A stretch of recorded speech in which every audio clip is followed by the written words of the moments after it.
يتواصل لغانا المشاهد الكريم والمتلقي العزيز مع البروفيسور الشاذلي عيسى حمد مدير جامعة النيل الأبيض، وندلو في سعادة البروفيسور إلى ما يسمى بموضوعية المسؤولية المجتمعية ودوركم في تعزيز السلم الاجتماعي في محيطكم القريب والبعيد. من القرارات المهمة التي وضعها إخوتنا في اللجنة المالية والإدارية ومجلس أمناء جامعة النيل الأبيض بأن أفردوا في موازنة الجامعة بند واضح في الفصل الثاني اللي هو التسيير للمسؤولية المجتمعية، لتطلع الجامعة بدورها الكبير فيما يسمى بالمسؤولية المجتمعية تجاه العاملين في هذه الجامعة وتجاه المجتمع بصورة عامة. وقامت هذه أو تقوم فلسفة المسؤولية المجتمعية على مبدأ مهم، أن هذه المسؤولية المجتمعية هي أحد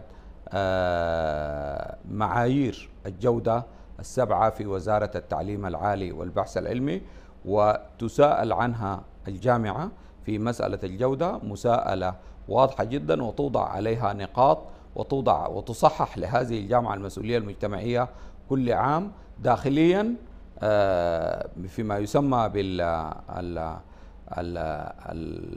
بالتقييم الذاتي أو التقويم الذاتي لمؤسسات التعليم العالي، وأيضا للتقويم الخارجي في وزارة التعليم العالي التي تطلع به لجنة تسمى لجنة الجودة والتقويم والاعتماد بوزارة التعليم العالي. نحن بحمد الله سبحانه وتعالى في العام الفائت قد وزعنا كمية من المعدات التعليمية لمدارس في محلية القطينة، ومجموعة من المدارس كانت عبارة عن كنب وعبارة عن مقاعد وعبارة عن ترابيز للأساتذة وعبارة عن وسائل تعليمية مختلفة، وأيضا عبارة عن بعض الكمبيوترات التي استغنت عنها الجامعة. وأيضا تقوم الجامعة بمسؤولية مجتمعية تجاه المجتمع فيما يسمى بدعم جميع المنظمات العاملة في داخل هذه الولاية والتي تؤدي دور كبير في هذا الجانب، وأيضا لجامعة دور كبير جدا في تسيير رحلات علمية ورحلات تخص كلية الطب وكلية المختبرات الطبية لمعالجة أو للنظر في الأوضاع الصحية لمنسوبي هذه الولاية. ودائما ما تكون هذه الرحلات العلمية المنتظمة لكل عام التي تقوم بها الكليات في المجمع الطبي أو في المجمع الطبي والكليات الأخرى في هذا المجمع، كل هذه الكليات أو كل هذه الرحلات تسير لتذليل العقبات وللمشاركة في الهم الاجتماعي الموجود في داخل مجتمع ولاية النيل الأبيض. وبحمد الله سبحانه وتعالى قد بلغ الصرف على المسؤولية المجتمعية أكثر من 92% حتى 30/9/2023.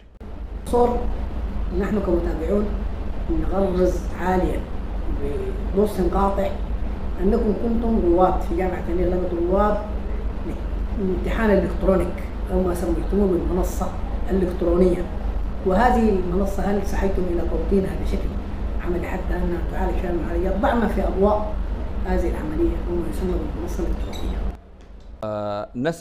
نسعى دوما في جامعة النيل الأبيض إلى أن نكون على مستوى الجامعات العالمية. نحن لدينا الآن علاقات متميزة مع جامعة مولانا آزاد الأردية الوطنية في حيدر أباد. ذهبنا لها في العام الماضي واستقبلونا، وكانت هنالك اتفاقية مكتوبة.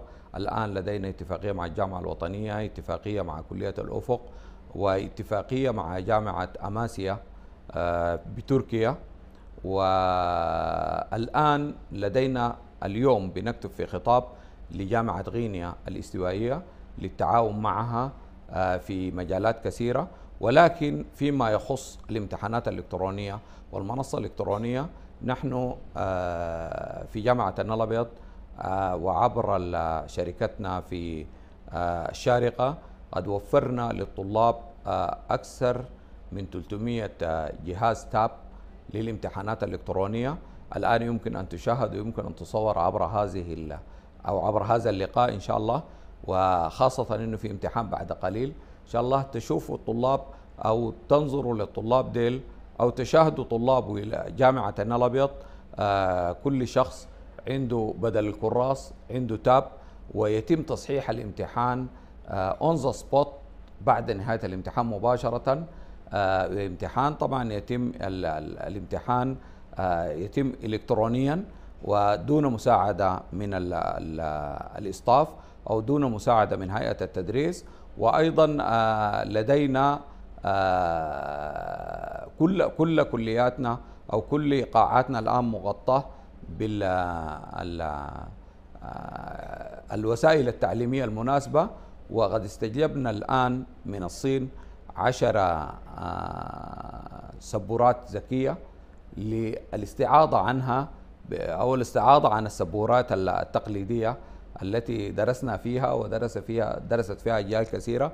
ولكن السبورات الذكية هي من السبورات الآن التي تساعد هيئة التدريس وتساعد الطلاب في الحصول على معارف إضافية.